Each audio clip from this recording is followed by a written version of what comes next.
memiliki sifat yang Maha Pengampun lagi Maha Penyayang. Terkait taubat ini hal-hal Wahai orang yang beriman, tubuh ya.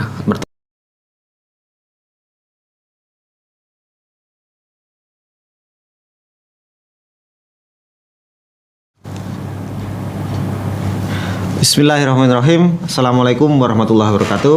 Waalaikumsalam warahmatullahi wabarakatuh. Apa kabar sahabat Quran Baru Sifa dimanapun Anda berada? Kembali lagi kita jumpa di Kamisan. Saat ini kita melakukan recording untuk pembahasan yang lumayan dalam sebetulnya, tapi tidak seperti biasanya. Saat ini kita bersama dengan Kepala Asrama Putra Pondok Pesantren Tahfidzul Quran Baru Sifa dengan Ustadz Abu Fida. Assalamualaikum Ustadz. Waalaikumsalam warahmatullahi wabarakatuh. Apa kabar Ustadz? Alhamdulillah khair. Alhamdulillah. Nah ini ngobrol-ngobrol soal tadi tema kita hari ini kan taubat nih. Taubat. Requestnya dari request tim yang ada di sini gitu loh. Insyaallah. Fokusnya gitu. Artinya dari sisi beliau juga ada pertanyaan tentang taubat. Mungkin ada hal-hal dalam dirinya yang belum yang perlu penjelasan lagi tentang taubat, karena pada dasarnya seperti yang kemarin di Kamisan sebelumnya itu kita belajar tentang ilmu, adab dan ibadah gitu. Kita bisa belajar ilmu dari mana saja, cuman kita harus punya guru gitu untuk menjelaskannya itu. Karena kalau kan sekarang ini di internet semuanya ada, bisa dicari, tapi secara penjelasannya mungkin perlu lebih dalam. Nah, itu tentang taubat ini. Seperti apa taubat itu? Terus kemudian syarat-syaratnya mungkin dan lain sebagainya. Monggo, waktu dipersilakan. Ya. Terima kasih. Ya. Assalamualaikum warahmatullahi wabarakatuh. Waalaikumsalam warahmatullahi wabarakatuh. Jadi ini pertama kali yang saya tekankan, semoga apa yang nanti kita sampaikan, kita bahas ini bermanfaat bagi kita semua, khususnya kita yang ada di sini. Amin. Dan ini request yang luar biasa ya, bahwasanya memang taubat ini ibadah. Yang perlu kita tahu itu taubat itu ibadah, bukan sekedar rutinitas ya. Kalau berbuat dosa taubat. Yeah. Ini ibadah yang luar biasa itu. Dan perlu diketahui juga bahwasanya dengan adanya taubat ini kan menunjukkan bahwasanya Allah SWT itu memiliki sifat yang Maha Pengampun lagi Maha Penyayang. Jadi ada kesempatan bagi hamba itu untuk mengevaluasi diri dan membenah diri seperti itu. Nah, taubat ini kan kalau dari segi bahasa tadi kan bahasa ya Pak. Jadi dari kata tawaba, jadi kembali ya, tentunya kembali kepada Allah SWT. Kembali ke fitrah ya. Dan sebagaimana yang di dalam ayat Al-Qur'an itu, ya a'udzubillahi minasyaitonirrajim, ya ayyuhalladzina amanu tubu ilallahi taubatan nasuha. Jadi wahai orang yang beriman, tubu ya, bertobatlah kepada Allah, tubu ilallahi taubatan nasuha. Itu taubat nasuha. Ya ini yang sering kita dengar, taubat nasuha. Taubat nasuha. Betul. Apa bedanya dengan taubat saja dengan taubat nasuha? Ya. Nah, jadi kalau taubat nasuha itu artinya itu murni ya, semurni-murninya. Jadi taubat nasuha itu semurni-murninya. Dan ada tambahan lagi, ulama mengatakan taubat nasuha ini semurni-murninya taubat dan jujur. Nah, apa itu murni-murni? Ya kalau kita tahu kan sekarang kan ngetren ini udah lagi bisnis madu murni tanpa tanpa tanpa air, tambahan air, bensin murni dulu kan ada bensin murni. Iya. Ini murni, jadi tanpa ada campur aduk, terutama pada kesyirikan. Jadi kita taubat benar-benar kepada Allah Subhanahu Wa Taala, bukan karena yang lain, seperti itu. Itu satu. Terus kedua yang jujur ini, jadi tadi semurni-murninya, kemudian jujur. Nah, jujur ini yang dikatakan jujur itu adalah pertama tekad. Ya, ada kalau saya rumus 3T ya.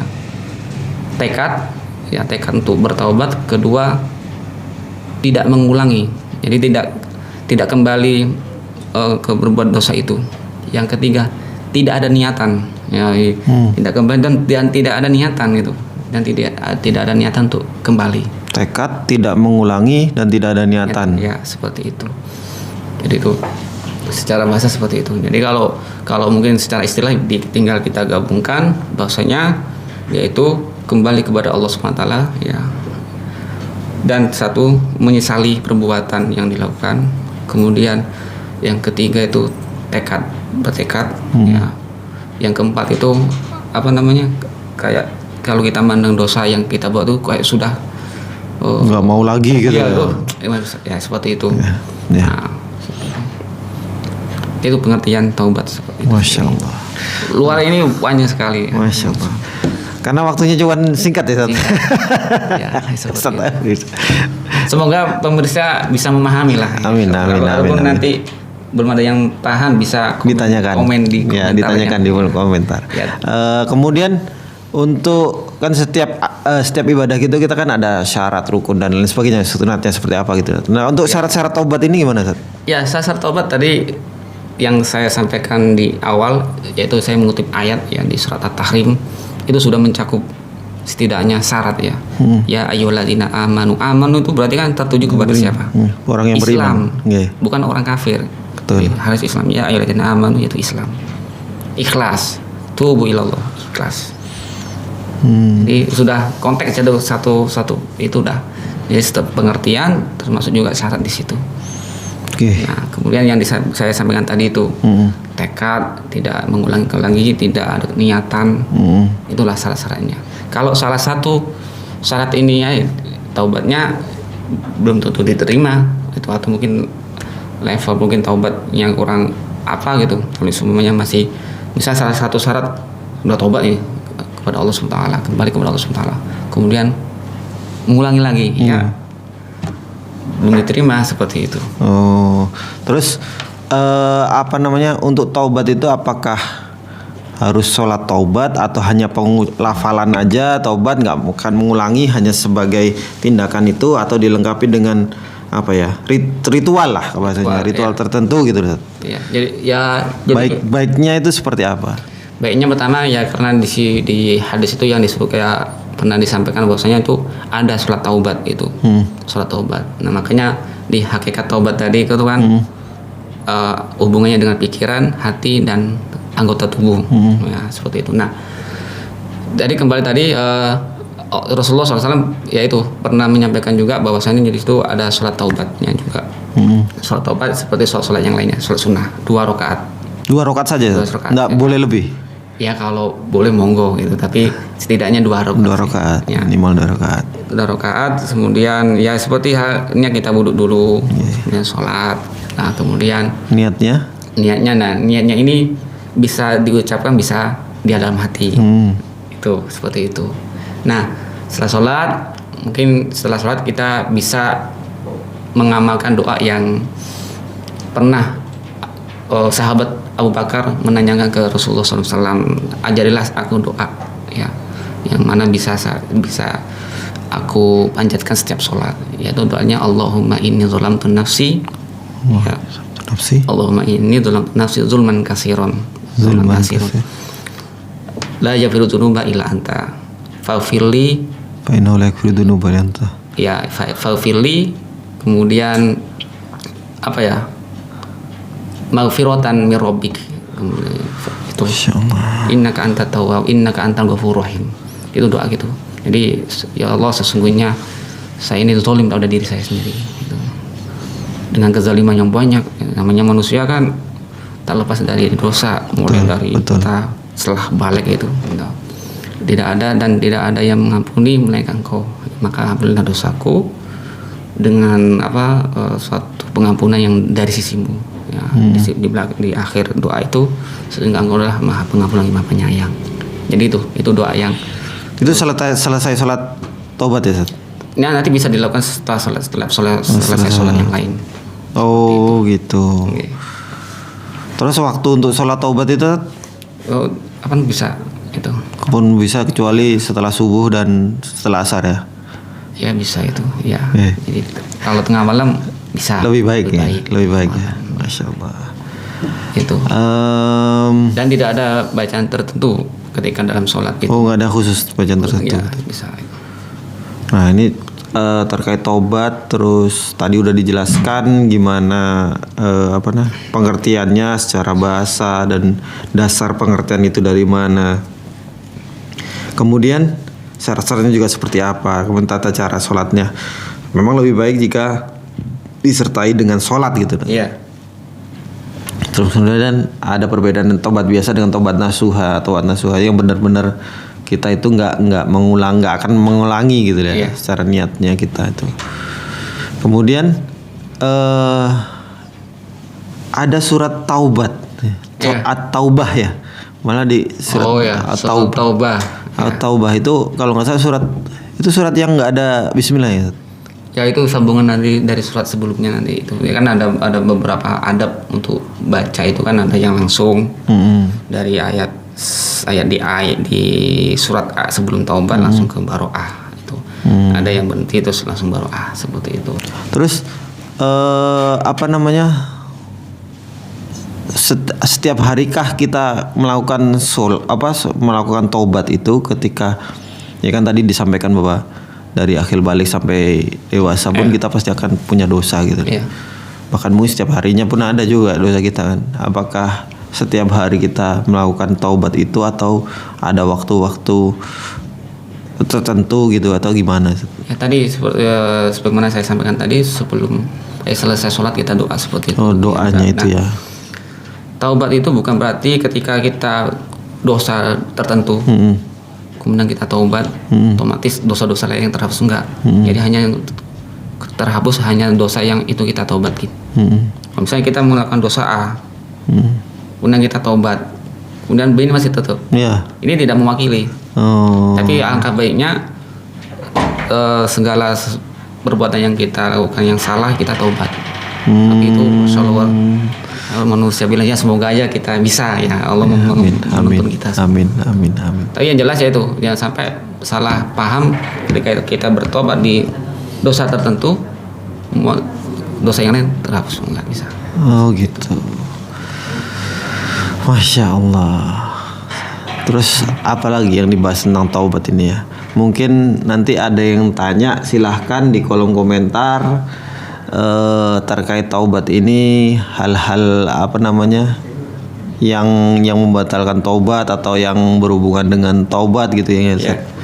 Ini tadi sempat bertanya tentang itu kan syaratnya kan memang yang sudah saya sampaikan tadi, ada tambahan lagi syarat-syarat yang itu terkait waktu. Jadi taubat itu taubat tidak akan diterima ketika datang masa penerima taubat penerimaan taubat itu terhapus, hilang. Artinya gini, ketika orang itu bertobat ketika matahari terbit dari barat, itu sudah tidak ada lagi waktu taubat. Begitu hanya ketika orang bertaubat terus nyawa atau roh itu sampai kerongkongan, ini sudah tidak ada lagi pintu taubat baginya. Innallaha yaqbalu taubatal abdi malam yughargir. Jadi sesungguhnya Allah tidak akan mengampuni dosa seorang hamba apabila nyawa atau ruh itu berada di kerongkongan. Belum sampai, maksudnya sesungguhnya Allah itu mengampuni dosa seorang hamba sebelum ruh ini sampai ke kerongkongan. Sebelum meninggal lah ya. Sebelum meninggal. Jadi itu makanya waktu untuk personal, kalau untuk yang waktu kesemuanya matahari terbit dari barat, seperti itu. Terus kalau kita istighfar itu apa itu bisa disebut taubat? Bisa disebut taubat, istighfar. Jadi gini, tadi seperti yang saya sampaikan tadi, doa itu Allahumma inni zalamtu nafsi, itu la yaghfiru dzunba la yaghfiru. Istighfar juga itu termasuk juga taubat. Jadi istighfar diiringi dengan meninggalkan dosa, ini luar biasa akan dampaknya itu. Kalau semua penduduk di suatu negeri mereka bertobat kemudian istighfar diiringi dengan meninggalkan dosa, itu Allah akan menurunkan nikmat ya. Jadi Faqultu astaghfiru rabbakum innahu kana ghaffara yursilis sama alaikum midrara. Allah akan menurunkan hujan lebat dari langit. Ya. Menurunkan rahmatnya. Rahmat itu. Wa yumdidukum bi amwal, kemudian Allah menambahkan hartamu, wa banin dan anak-anak. Nah, itu luar biasa. Itu. Jadi diiringi dengan istighfar. Oh, berarti dari situlah kenapa banyak yang saya baca di internet kan, ketika belum punya anak banyak istighfar gitu ya. Istighfar itu. Kalau lebih sering istighfar akan mendatangkan rezeki gitu ya. Iya, seperti itulah. Oh, dari situ dasarnya gitu. Itu kalau kita berbicara personal, kalau berbicara sebuah negara. Seperti itu. Nggih. Masya Allah. Ini luar biasa perbincangannya. Cuman ya karena waktunya luar biasa singkat. Ya. Kita nanti di pertemuan berikutnya kayaknya kita akan ajak Ustadz Abu lagi untuk gabung dengan topik-topik yang lain yang lebih menarik. Siap, insyaallah.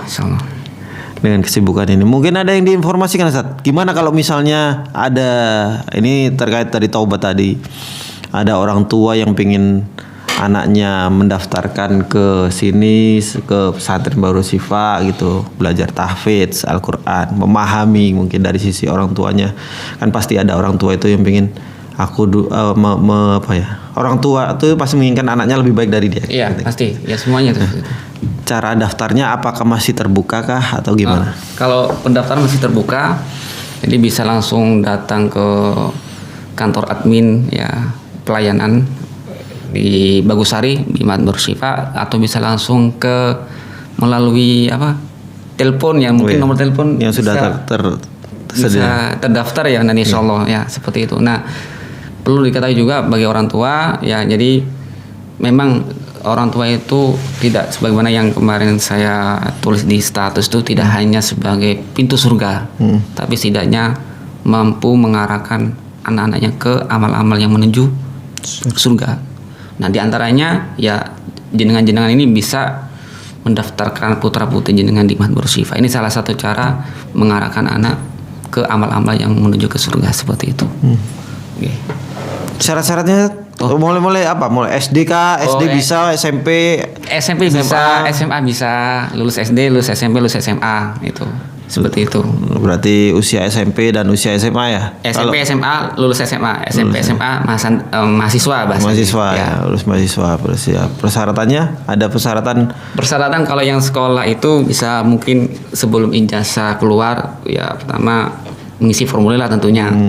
Kemudian mengumpulkan KK, fotokopi KK, akte, kemudian foto yang ukuran 3x4 seperti itu, dan mengisi juga di samping mengisi formulir juga nanti bisa langsung ketika pendaftaran jarak jauh bisa kita ngirim formulirnya. Ada yang tanya nih, Ustaz. Masya Allah.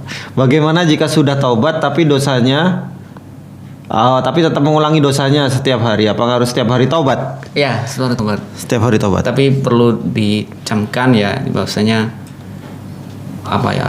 ibadah kita aja sholat nggak boleh main-main ya. Apalagi ini sebuah ibadah, taubat yang ibadah. Jangan sampai kita main-main. Sama aja kita mempermainkan Allah Subhanahu Wa Taala.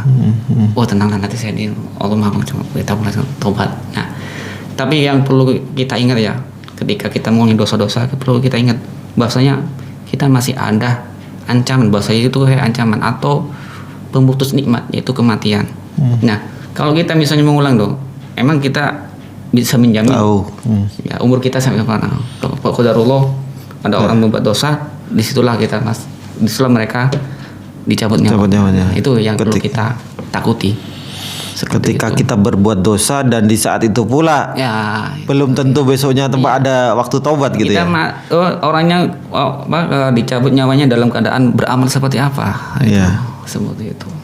Dan katanya kita itu akan meninggal seperti apa dengan amal kita yang sering kita lakukan gitu. Kita lakukan itu seperti itu. Atau kegiatan yang sering kita lakukan gitu. Kebiasaan yang kita. Masya Allah. Tabarakallah. Ini saya perlu menyampaikan juga, khawatir nanti disalah pahami, yang syirik ya, ini dosa yang tidak diampuni oleh Allah SWT, yaitu syirik. Innallaha la yaghfiru an yushraka bihi. Jadi wa yaghfiru ma duna dzalik. Jadi sungguh Allah itu tidak mengampuni dosa ya Innallaha la yaghfiru ayyushraka. Jadi sesungguhnya Allah tidak mengampuni dosa syirik. Artinya gini, ada seorang yang berbuat syirik selama masa hidupnya, tapi dia bertobat.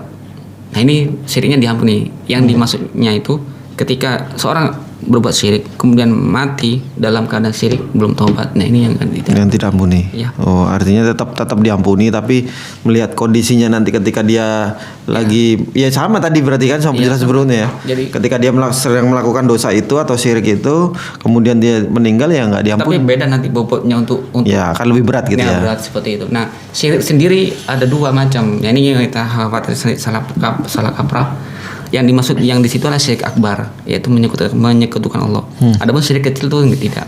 Nah, apa itu syirik kecil? Ya mungkin kalau dicontohnya syirik kecil itu kan bersumpah selain nama Allah. Itu syirik kecil. Ada lagi yang syirik kecil yang mungkin sering kita tanpa sadari. Misalnya anak-anak muda ini. Saya tidak bisa hidup tanpamu. Ini syirik kecil ini. Syirik kecil itu ya. Ini anak muda saya tidak bisa hidup tanpamu gitu. Seperti itu. Jadi hati-hati, ini syirik kecil. Tapi walaupun kecil namanya masih masuk syirik. Iya. Bahwa masa sih dia bisa menghidupkan kita. Iya. Tuh. Yang kedua juga yang sering diucapkan ini saya lupa baca kitab dan yang jelas mungkin wallahualam barangkali bisa nanti saya bisa koreksi. Perkataan Imam Syafi'i juga. Kalimat untung itu juga mengandung syirik kecil. Untung kamu datang. Kalau enggak, wah ini untung ini kalimat untung. Makanya kita sering qadarullah. Qadarullah lebih baik qadarullah antum datang. Qadarullah kamu seperti ini. Seperti itu. Artinya qadarullah itu apa sih? Qadarullah ya secara arti. Apa kehendak Allah. Qadarullah. Nggih. Alhamdulillah. Ustaz Abu Fidah, luar biasa perbincangan kita kali ini. Sepertinya cocok jadi pemateri setiap hari Kamis ini. Ya, syaratnya satu, jangan live. Tadi nanti syarat-syaratnya nanti dibuat tulisan samping-samping itu. Syarat satu ya, kalau saya nggak live ya nggak bisa tadi. Harus komennya nggak bisa jangan.